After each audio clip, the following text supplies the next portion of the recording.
Hello नमस्कार सुप्रभात.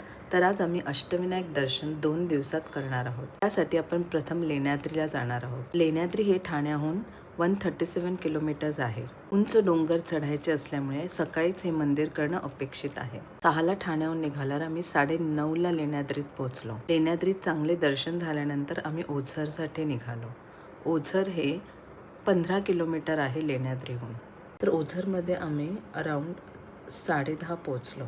रस्त्यात जेवण करून आम्ही रांजणगावला पोहोचलो, जे 75 किलोमीटर आहे ओझरवरून. रांजणगावमध्ये चहा नाश्ता करून आम्ही सिद्धटेकला निघालो, जे 86 किलोमीटर्स आहे. सिद्धटेक मंदिराजवळ आम्ही मस्त मटकी भाकरी खाल्ली. मग आम्ही निघालो मोरगाव. मोरगावचे मंदिर 10ला बंद होते, त्यामुळे पटापट दर्शन घेऊन आलो. इंटरनेटवर 10:30 आहे, पण हे मंदिर 10ला बंद होते याची नोंद करावी. मग मोरगावमध्ये सागर हॉटेलमध्ये नाहून आम्ही थेऊरला पोहोचलो. थेऊरनंतर आम्ही महाडला गेलो आणि महाडनंतर पालीचे दर्शन घेऊन आम्ही परत मुंबईला आलो. तर हे होतं आमचं 2 दिवसात अष्टविनायकचं दर्शन. तुम्हीही नक्की करा. थँक्यू.